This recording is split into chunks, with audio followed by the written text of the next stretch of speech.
Hello, hi, खुलुमबाय माबोरै दं नोंथांमोना मोजाङैनो दं ना आंबो मोजाङैनो दङ ओमफ्राय दिनै जोंनि एम्फौ फिसाया 6 दिन जाबाय आरो 5 आरो 6 साननैनि देखायनोसै आङो नोंथांमोनखौ फिसायावलाय बेसेबां नायबाय थानो नङा होमबा ओमफ्राय एसे देरहांदों ओमफ्राय बेखौनो नायबाय थादों साननैनि प्लास खालामनानै आं भिडिअ होनोसै नोंथांमोना नायलांबाय था लोगोसे आरो गोदानब्ला साबस्क्राइब खालामना दे बिदिब्ला नायलांबाय थादो थुदो नै गाइस बेयो 5 दिननिमोन फिसा फिसा ना एसे लोमजागायासै आरो ओमफ्राय सानब्रैयावनो लोमजागागोनदां साननायमोन लोमजागायासै हरनै नांबाय ओमफ्राय दिनै मोजां जाबाय आरो इसोरो ओमफ्राय नै बिखौ बोखाना होनांसिगोन बोखाना होयोब्लासो एसे लोमजागासिनो नै बिथिं पियनाया दां नागिरगासिनो एम्फौखौ जा मोजां मोनो बेहा एम्फौखौ नायनानै ओमफ्राय नै बिथिंगालै 5 दिननि नालाय बियो नै मानबायहांदोंसो अबा अबा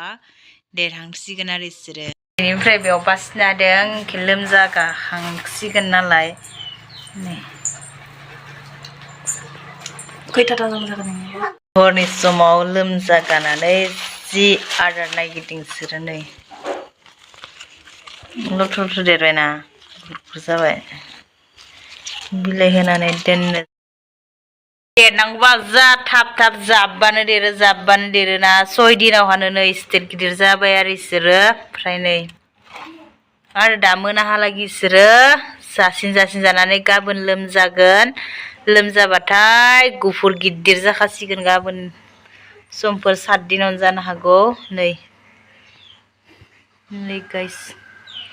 बिलाइ नागिरदों बिलाइ होफैनांसिगोनहाय गाइस नै फार्स्टनिया लोमजादोसैनो खोमा लोमजानायनिसिना नुदोंहाय लोमजादोसैनो जानो हागौ आरो इसोरो नै 6 दिनाव स्टार्ट जादों ओमफ्राय नै बिथिंगालै बेसेबां दङ आरो नोंथांमोना आंनि भिडिअखौ मोजां मोनोबा साबस्क्राइब खालाम लोगोफोरनोबो शेयार खालामना हो एम्फौआ माबोरै जायो दे बिदिब्ला दिनै बेखिनियानो साननैनि भिडिअआ बेखिनियानो बाय बाय